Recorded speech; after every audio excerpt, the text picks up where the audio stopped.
టీవీ45 news కి స్వాగతం. Bulletin ముందుగా హెడ్లైన్స్ చూద్దాం. సంధ్య థియేటర్ ఘటనలో అల్లు అర్జున్ అరెస్ట్.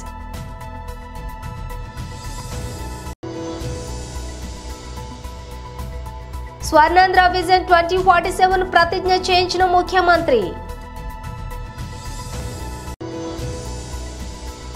మీడియాతో మాట్లాడుతున్న ఎమ్మెల్సీ కవిత.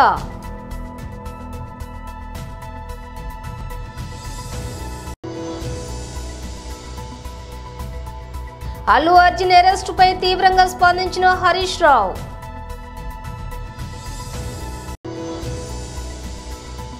భూమిని ఢీ కొట్టబోతున్న ఆస్ట్రాయిడ్, మన ఇస్రో శాస్త్రవేత్తల హెచ్చరిక. ఇక డీటెయిల్స్ చూస్తే స్వర్ణాంధ్ర విజన్ 2047 ప్రతిజ్ఞ చేయించిన ముఖ్యమంత్రి. ఒక ప్రతిజ్ఞ చేస్తున్నాం.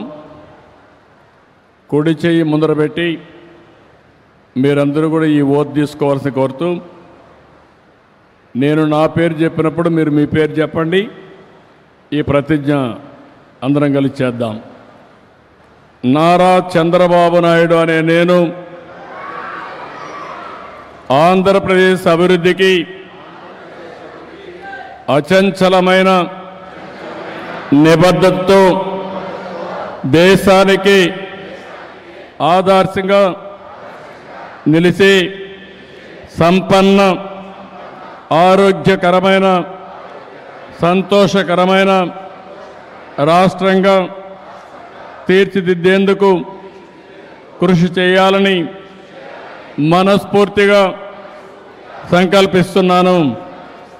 మనందరం కలిసి స్వర్ణాంధ్ర 2047 దిశగా పరివర్తనాత్మక ప్రయాణాన్ని ప్రారంభిస్తాం. మన రాష్ట్రం శ్రేయస్సు, సృజనాత్మకత మరియు సమ్మళతకు ప్రపంచవ్యాప్త గుర్తింపును పొందుతుంది. ఐకమత్యంతో, దృఢ సంకల్పంతో ప్రతిజ్ఞ చేస్తున్నాను.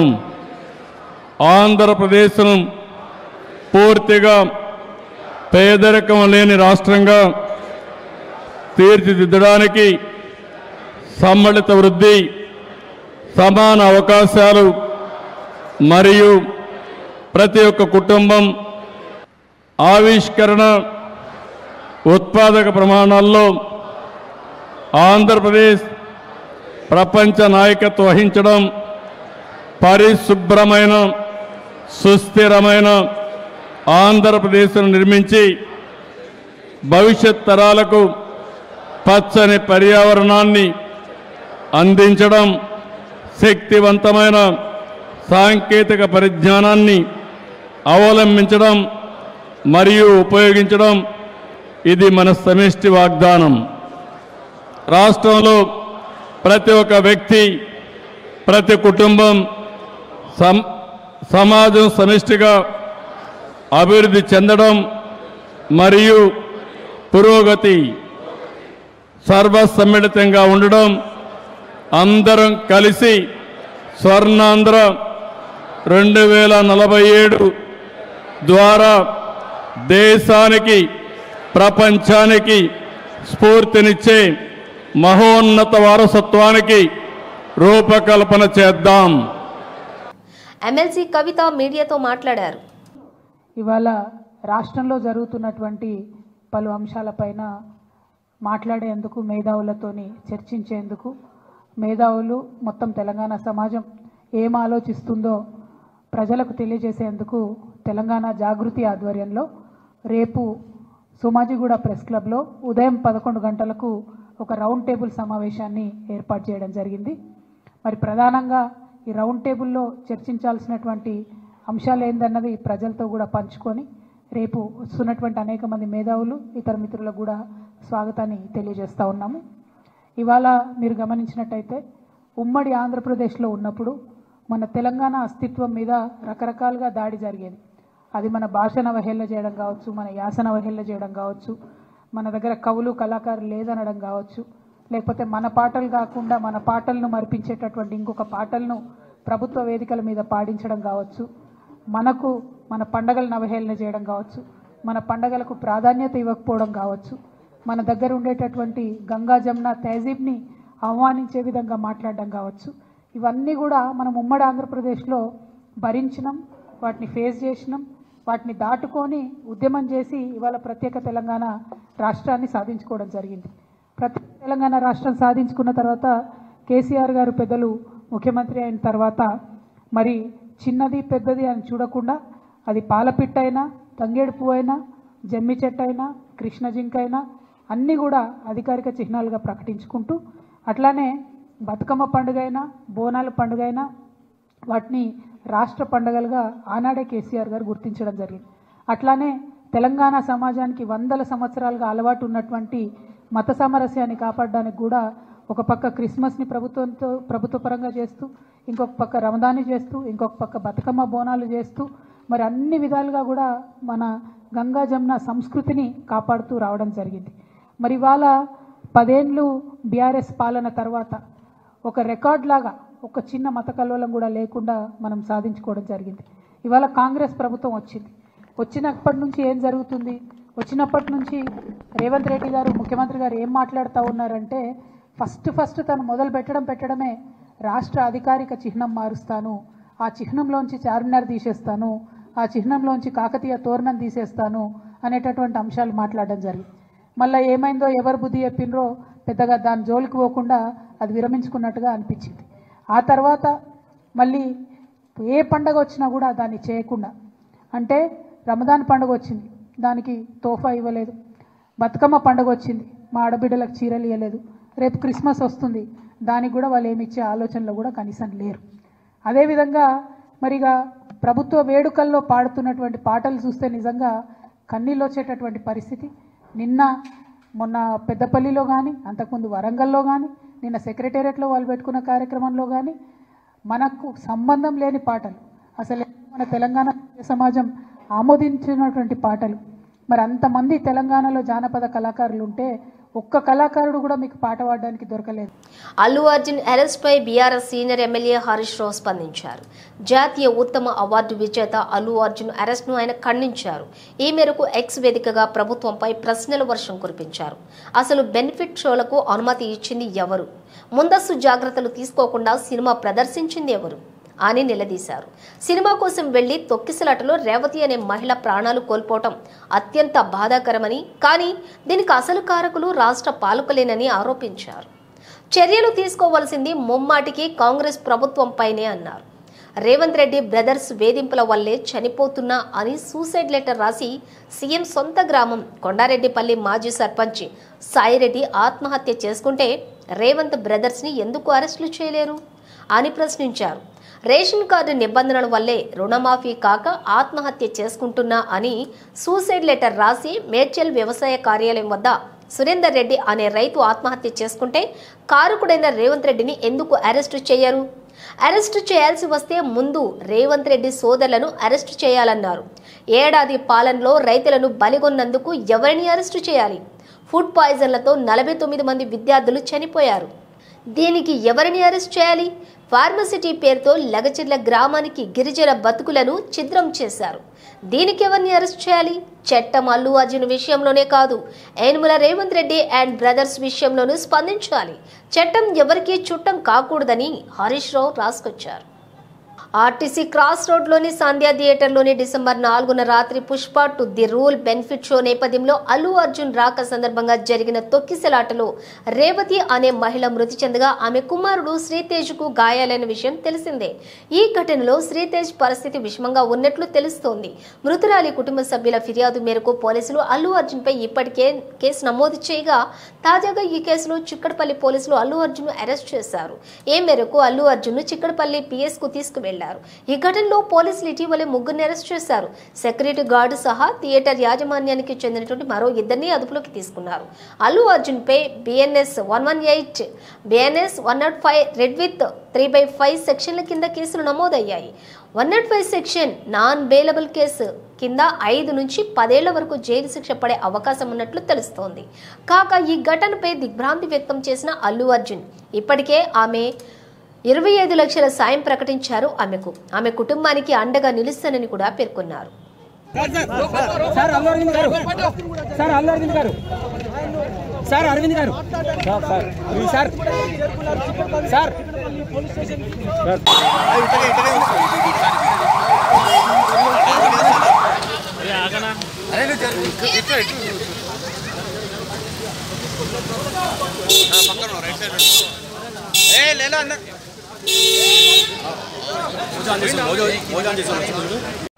ఇంటికెళ్ళి ఆయన్ని పోలీసు వారు తీసుకొచ్చారు కాబట్టి అరెస్ట్ గా చూడాల్సిందా లేకపోతే విచారణలో భాగంగా అలవాటు తీసుకొచ్చి స్టేషన్లోనే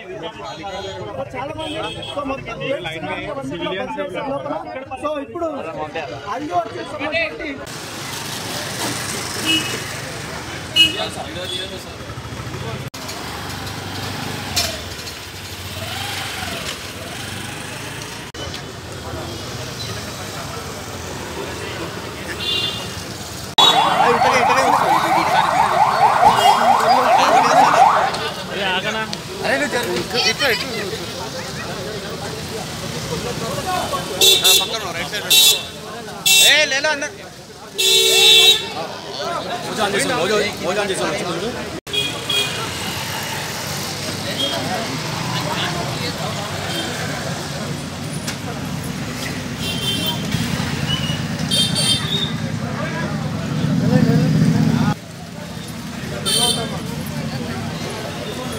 Hey!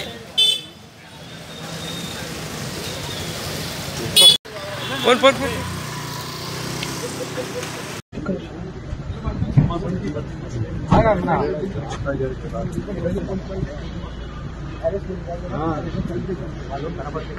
బాగుండదు అందుకనే అన్న మీరు మళ్ళీ ఎందుకు రాస్తుంటారు ఇంకా ఏ క్రెడిట్ వచ్చినా రాని నా తెచ్చులో ఉండాలి గుడ్ అయినా బ్యాడ్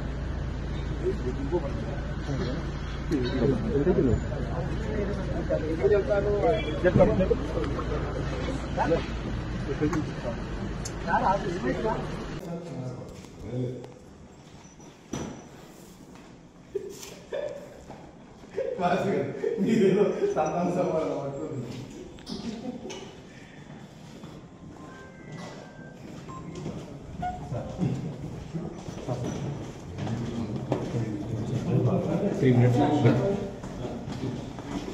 అవునా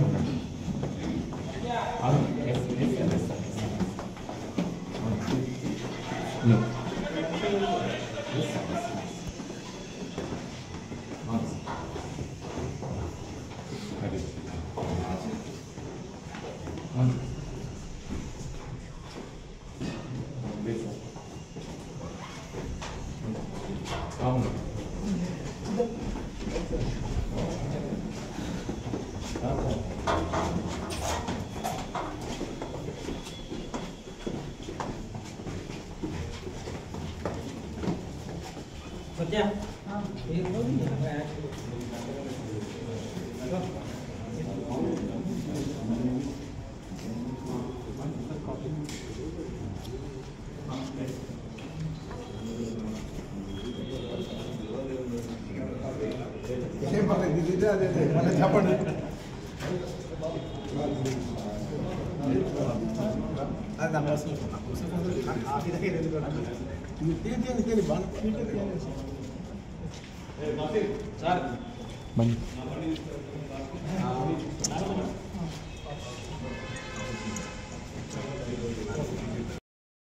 విజయవాడలో జరిగిన స్వర్ణాంధ్ర 2047 సభలోని ఆందోళన నియోజకవర్గం ఎమ్మెల్యే డాక్టర్ పార్థసారథి వాల్మీకి మహాసభలో మాట్లాడారు. వేదికను అలంకరించినటువంటి పెద్దలు గౌరవనీయులు మన గౌరవ ముఖ్యమంత్రి శ్రీ నారా చంద్రబాబు నాయుడు గారికి, గౌరవ ఉప ముఖ్యమంత్రి శ్రీ పవన్ కళ్యాణ్ గారికి, అలాగే వేదిక మీద ఉన్నటువంటి మంత్రులందరికీ, నా సహచర శాసనసభ్యులందరికీ అధికారులకు ఇక్కడ స్వర్ణాంధ్ర 2047వ డాక్యుమెంట్ రిలీజ్ చేసే సందర్భంలో వచ్చిన మీ అందరికీ కూడా పేరు పేరున నా నమస్కారాలు తెలియజేస్తా ఉన్నాను. స్వర్ణాంధ్ర 2047 ఆవిష్కరణ చారిత్రాత్మకం. ఈ ఆవిష్కరణ ద్వారా రాబోయే 23 సంవత్సరాల తర్వాత, అంటే మనకు స్వాతంత్రం 1947లో వస్తే 100 సంవత్సరాల తరువాత మనం ఎలా ఉండబోతున్నాము, మన సమాజం, మన రాష్ట్రం ఎలా ఉండబోతుంది, మన దేశం ఎలా ఉండబోతుంది అని ఊహించి దానికి అనుగుణంగా అడుగులేసే ఒక అద్భుతమైన సృష్టి ఈ స్వర్ణాంధ్ర 2047 ఆవిష్కరణ. మనకు స్వాతంత్రం వచ్చి 77 సంవత్సరాలైనప్పటికీ కూడా అపరిష్కారంగా ఉన్నటువంటి ఎన్నో సమస్యలను పరిష్కరించే దిశగా గౌరవ ముఖ్యమంత్రి చంద్రబాబు నాయుడు గారు ఆలోచన విధానాన్ని మేళవించి ఈరోజు మన ముందు ఆవిష్కరిస్తున్నటువంటి ఈ స్వర్ణాంధ్ర విజన్ డాక్యుమెంట్ లో పాలుపంచుకోవడం నాకు ఎంతో సంతోషంగా ఉంది. గౌరవ ప్రధానమంత్రి శ్రీ నరేంద్ర మోదీ గారి వికసిత భారత్ 2047 దేశం ఏ విధంగా రాబోయే 23 సంవత్సరాల్లో ముందడుగు వేయాల అనే మార్గదర్శకాన్ని చేసినటువంటి మోదీ గారి ఆలోచన విధానానికి అనుగుణంగా ఆంధ్ర రాష్ట్రంలో కూడా ఈ ఆవిష్కరణ జరుగుతూ ఉంది. అంతందుకు ఈరోజు రాష్ట్రాల అభివృద్ధి చెందితేనే దేశం అభివృద్ధి చెందుతాదని మనకందరికీ తెలుసు. ఈ విధంగా రాష్ట్రాన్ని అన్ని విధాలుగా అభివృద్ధి చేసే దిశలో మనం ప్రయాణిస్తున్నటువంటి చంద్రబాబు నాయుడు గారికి ప్రత్యేకంగా మనం అభినందించాల్సిన అవసరం ఉంది. దేశం అభివృద్ధి, రాష్ట్రం అభివృద్ధి, రాష్ట్రంలో ప్రతి కుటుంబము, ప్రతి పౌరుడి అభివృద్ధి ద్వారానే సాధ్యమవుతుందనే ఆలోచన విధానాన్ని మనం అందరూ అర్థం చేసుకోవాల్సిందే. ఈ డాక్యుమెంట్ స్వర్ణాంధ్ర 2047 డాక్యుమెంట్కు 4 స్తంభాలుగా విద్య, ప్రతి ఒక్కరికి విద్య ఉండడం అయితేనేమి, ప్రతి ఒక్కరికి ఆరోగ్యం అయితేనేమి, అన్ని వర్గాల సాధికారత అయితేనేమి, సుపరిపాలన 4 స్తంభాల మీద తయారు చేసినటువంటి ఈ విజన్ డాక్యుమెంట్ ని ప్రతి ఒక్కరూ ప్రశంసించాల్సిన అవసరం ఎంతైనా ఉంది. అంతరిక్షంలో తిరుగుతున్న ఒక భారీ ఆస్టరాయిడ్ భూమిని ఢీకొట్టే అవకాశం ఉందని భారత అంతరిక్ష పరిశోధన సంస్థ ఇస్రో శాస్త్రవేత్తలు హెచ్చరించారు. ఆ ఆస్టరాయిడ్ ఢీకొంటే దారుణమైనటువంటి ప్రమాదం జరిగే అవకాశం ఉందని పేర్కొన్నారు. ఆ ఆస్టరాయిడ్ పై ఇస్రో పరిశోధన చేస్తున్నట్లుగా తెలిపారు. ఈ మేరకు వివరాలను ఇస్రో చైర్మన్ ఎస్ సోమనాథ్ తాజాగా వెల్లడించారు. మరో 5 ఏళ్లలో ఢీకొనే ఛాన్స్. అంతరిక్షంలో తిరుగుతున్నటువంటి ఆస్ట్రాయిడ్ అఫోసిస్ అలాగే భవిష్యత్తులో భూమికి అత్యంత సమీపంగా వచ్చే అవకాశం ఉందని శాస్త్రవేత్తలు గుర్తించారు. సుమారుగా 450 మీటర్ల పొడవు, 170 మీటర్ల వెడల్పు ఉన్న ఈ ఆస్టరాయిడ్ 2029 ఏప్రిల్ 13న భూమికి అత్యంత దగ్గరగా, అంటే కేవలం 32,000 కిలోమీటర్ల సమీపం నుంచి దూసుకు వెళ్తుందని తేల్చారు. అంటే భూమి చుట్టూ స్థిర కక్షలో తిరిగే కమ్యూనికేషన్ శాటిలైట్ల కంటే కూడా ఇది దగ్గరగా వస్తూ ఉండటం గమనార్హం. నేత్ర ఆధ్వర్యంలోని పరిశోధన అఫోఫిస్ అలాగే మన యుద్ధ నౌక INS విక్రమాదిత్య కంటే కూడా పెద్దదని ఇస్రో చైర్మన్ సోమనాథ్ తెలిపారు. అపోఫిస్ భూమిని ఢీకొట్టే పరిస్థితి, దాని గమనం, ఇతర అంశాలపై ఇస్రోలోని నేత్ర అంటే network for space object tracking and analysis విభాగంలో దాని ఆధ్వర్యంలో పరిశోధన చేస్తున్నట్లుగా తెలిపారు. ఈ క్రమంలోని నాసాకు చెందినటువంటి OSIRIS REX, యూరోపియన్ స్పేస్ ఏజెన్సీకి చెందినటువంటి రామ్స్పేస్ విభాగాలతోటి ఆస్ట్రాయిడ్లపై పరిశోధనలో కలిసి ముందుకు వెళ్తున్నట్లుగా వివరించారు. పిఠాపురంలో సోషల్ వెల్ఫేర్ బాయ్స్ హాస్టల్ నందు రథాలపేటకు చెందినటువంటి పూడి గంగాధర్ అలియాస్ బాలు మరియు అతని స్నేహితుడైన గుబ్బల దయానంద పాల్కుమారపు గ్రామంను అను ఇద్దరు మద్యం సేవించి మద్యం మత్తులోని వారికి ఇంకా డబ్బులు అవసరమైన సదరు హాస్టల్ గోడ వెనుక వైపు నుండి దూకి లోపలికి వెళ్లి 8, 9 మరియు 10 తరగతి చదువుతున్నటువంటి విద్యార్థులు ఉండేటటువంటి వసతి గృహాల్లోకి వెళ్లి వాళ్ళందరినీ భయభ్రాంతులకు గురిచేసి బీరు బాటిళ్లు పగలగొట్టి దాంతో పొడిచి చంపుతానని వాళ్ళ వద్ద ఉన్నటువంటి డబ్బులన్నింటినీ పూర్తిగా ఇవ్వమని పిల్లలందరి దగ్గర సుమారుగా 540 రూపాయలు వసూలు చేసుకుని అక్కడి నుంచి పరారైనటువంటి సంఘటన గురించి సదరు హాస్టల్ వార్డెన్ ఇచ్చినటువంటి ఫిర్యాదు మేరకు పిఠాపురం టౌన్ పోలీస్ స్టేషన్ నందు క్రైమ్ నెంబర్ 249/2024 కేసు నమోదు చేసి త్వరితగతిన విచారణ చేసి ఈ రోజు అనగా 12/12/2024 తేదీన సదరు ఇద్దరు ముద్దాయిలను అరెస్ట్ చేసి పిల్లలను భయపెట్టి వాళ్ళని చంపుతామని బెదిరించి డబ్బులు ఇవ్వని పక్షంలో వారిని చేతులతో కాళ్లతో కొట్టి వారి వద్ద ఉన్నటువంటి డబ్బులను కాజేసినటువంటి నేరంపై రిమాండ్ రిపోర్టు ద్వారా ఈ రోజు పిఠాపురం కోర్టులో హాజరుపరచడమైనది. సోషల్ వెల్ఫేర్ బాయ్స్ హాస్టల్ రథాలపేటలో ఉన్నటువంటి హాస్టల్లో 9వ తారీఖు నైటు 11 గంటలకి ఇదే గ్రామంలో ఉన్నటువంటి దాడి గంగాధరు ఆడి ఫ్రెండ్ అయినటువంటి దయానంద పాల్ గోడ దూకి 9వ తరగతి 10వ తరగతి 8వ తరగతి చదువుతున్నటువంటి పిల్లలందరినీ కూడా భయభ్రాంతులను చేసి వాళ్ళ దగ్గర ఉన్నటువంటి డబ్బులన్నీ కూడా తీసుకుని మిమ్మల్ని చంపేస్తానని భయపెట్టి ఆ డబ్బులన్నీ తీసుకుని వెళ్ళిపోతూ వాచ్మెన్ కూడా భయపెట్టి వెళ్ళిపోవడం జరిగింది. దీనికి సంబంధించి వార్డెన్ గారి దగ్గర కంప్లైంట్ ఇచ్చిన తర్వాత పవన్ ఎస్ఐ గారు త్వరితగతిలో దర్యాప్తు చేసి వాళ్ళ మీద కేసు రిజిస్టర్ చేసి ఈ రోజుని A1 అయినటువంటి దాడి గంగాధర్ అలియాస్ పాలుని అలాగే A2 అయినటువంటి గొప్పల దయానంద పాలుని అరెస్ట్ చేసి రిమాండ్ రిపోర్ట్ తోటి కోర్టుకి వశపరచడం జరుగుతుంది. అలాగే ఇలాగా ఈ చెడు నడక నడుపుతూ తాగి ఇష్టం వచ్చినట్టుగా బిహేవియర్ చేసినటువంటి వాడిని అందరూ కూడా హెచ్చరించడం జరుగుతుంది. ఈ మత్తులో ఉండి మందు తాగినట్టు వారు అలాగే గాంజాయి తాగినటువంటి వాడికి ఖచ్చితంగా చట్ట ప్రకారంగా చర్య తీసుకుని వీళ్ళందరినీ కూడా జైలుకి పంపించడం జరుగుతుంది. రాత్రుల్లో ఎక్కువగా రైల్వే స్టేషన్ దగ్గర బస్ స్టాండ్ల దగ్గర ఈ ఎవరైతే యూత్ ఎక్కువగా ఈ చెడు వ్యసనాలకు అలవాటు పడి తిరుగుతున్నటువంటి వాళ్ళు వీళ్ళందరికీ కూడా వీళ్ళని అరెస్ట్ చేసి పంపిస్తున్నాం కాబట్టి ఒక హెచ్చరిక అన్నమాట. ఖచ్చితంగా నైట్ తిరిగేటువంటి వాళ్ళు తప్పు చేసినటువంటి వాళ్ళ మీద చట్టపరమైనటువంటి చర్య ఖచ్చితంగా కఠినంగా తీసుకుంటామనేటువంటిది ఈ పిఠాపురం పోలీసు వారి తరఫు నుంచి చెప్పడం జరుగుతుంది. గ్రామీణ ప్రాంతాల్లో మత్తు పదార్థాలను నిర్మూలించేందుకు పార్టీలకు అతీతంగా పనిచేయాలని పిలుపునిచ్చారు దుబాక ఎమ్మెల్యే కొత్త ప్రభాకర్ రెడ్డి. సిద్దిపేట జిల్లా మేర్దొడ్డి మండలం ధర్మారం గ్రామంలోని రన్ ఫర్ యాంటీ డ్రగ్స్ నిర్మూలనలో భాగంగా 2K రన్లో MLA Kotha Prabhakar Reddy, SC/ST commission chairman Bakki Venkataiah యువత పాల్గొన్నారు. ఈ సందర్భంగా ఎమ్మెల్యే కొత్త ప్రభాకర్ రెడ్డి గ్రామాలలో డ్రగ్స్, మత్తు పదార్థాలు విచ్చలవిడిగా వాడుతున్నారని అన్నారు. వీటిని నిర్మూలించేందుకు ప్రతి ఒక్కరు కూడా పనిచేయాలని అన్నారు. డ్రగ్ నిర్మూలన కోసం అసెంబ్లీలో మాట్లాడతానని కూడా ప్రతి అధికారి డ్రగ్ నిర్మూలన కోసం పనిచేయాలని అన్నారు. గ్రామాలలో బెల్ట్ షాపులు విచ్చలవిడిగా నడుస్తున్నాయని వాటన్నింటినీ నిర్మూలించే బాధ్యత కూడా యువతపై ఉంటుందని ప్రతి ఒక్కరూ గ్రామాలలో మత్తు పదార్థాలను నిషేధించాలని అన్నారు. దీని మీద కాన్సన్ట్రేట్ చేయాలి. అవకాశం వస్తే నేను కూడా రేపు అసెంబ్లీలో మాట్లాడతా. ఈ డ్రగ్స్ మీద తప్పకుండా మరి పోలీసు వ్యవస్థ కూడా పటిష్టంగా పనిచేయాలి. మరి పోలీసు వ్యవస్థతో పాటు మిగతా గవర్నమెంట్ ఆర్గనైజేషన్స్ సంబంధించిన ఒక డిపార్ట్మెంట్ని కూడా దీన్ని యాంటీ డ్రగ్స్ మీద కూడా మరి ఎస్టాబ్లిష్ చేసి గ్రామాలలో కూడా మరి ఇంటెలిజెన్స్ వ్యవస్థ ద్వారా ఈ డ్రగ్స్ ఎవరైతే మరి సప్లై చేస్తుండ్రో వాళ్ళని ఖచ్చితంగా పట్టుకొని శిక్షించాలి. మీకు కూడా కొన్ని పాండాబలాలను దుకాణాలను అమ్ముతుంటారని చెప్పి సమాచారం అందిస్తారు. వీళ్ళు అమ్మేది కూడా పాండాబలాలలో దుకాణాలలో చిన్న చిన్న పొట్లాలు చేసి అమ్ముతుంటారని తెలిసింది. మీకు అనుమానం ఉంటే నా నెంబర్ కూడా రాసుకోండి, నాకు ఫోన్ చేయండి. ఖచ్చితంగా వాళ్ళని లోపలేపిస్తా. కేసు బుక్ చేయించి జీవితంలో మళ్ళీ జైల్లోకి వెళ్ళి బయటకు రాకుండా చేసే బాధ్యత ఇలా ప్రోగ్రాం పెట్టి పోగానే సరిపోదు. మనం ఏదో తూతూ మంత్రంగా ఇట్లా పోయి అట్లా రౌండ్ కొట్టి ప్రోగ్రాం పెట్టి 4 డైలాగులు కొట్టి మాట్లాడంగానే ఇది కంప్లీట్ ఇయ్యాలతో మూస్తలేదు. దీన్ని కంటిన్యూ చేద్దాం. ఇది ఒక్క ధర్మారమే కాదు, అంతటా మనం తెలిసిన వాళ్ళు అంతటా కూడా ఈ ప్రోగ్రామ్ని గ్రామాలకు తీసుకెళ్తాం. మీకు ఇక్కడ అనుమానం ఉంటే కూడా చెప్పుండ్రి.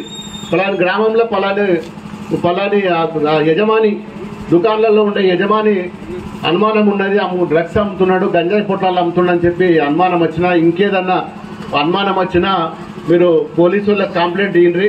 నాకు కూడా నేను చేస్తే కూడా నేను యాంటీ డ్రగ్స్ డిపార్ట్మెంట్ వాళ్ళకు కూడా చెప్పి నేను సర్వే కూడా చేపించి ఎక్కడెక్కడ ఏం జరుగుతుందో అని కూడా నేను చెప్తాను. మరి ముఖ్యంగా కూడా గ్రామాలలో ఈరోజు బెల్ట్ షాపులు కూడా బాగా బ్రహ్మాండంగా పెరిగినాయి. ఏది డెవలప్ కాకుండా బెల్ట్ షాపులు అయితే అందా పైదానికి పోయినాయి, ఎక్కడికో పోయినాయి, హిమాలయ పర్వతాలంత పైకి పోయినాయి బెల్ట్ షాపులు కూడా.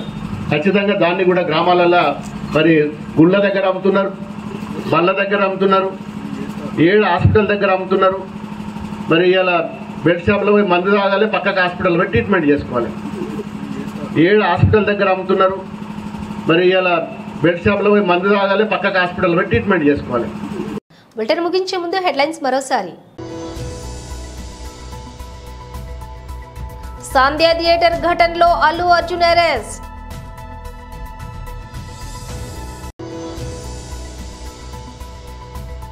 స్వర్ణాంధ్ర విజన్ 2047 ప్రతిజ్ఞ చేయించిన ముఖ్యమంత్రి.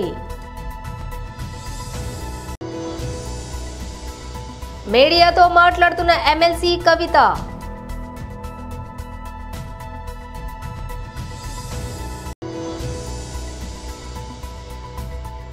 అల్లు అర్జున్ అరెస్టుపై తీవ్రంగా స్పందించిన హరీష్ రావు.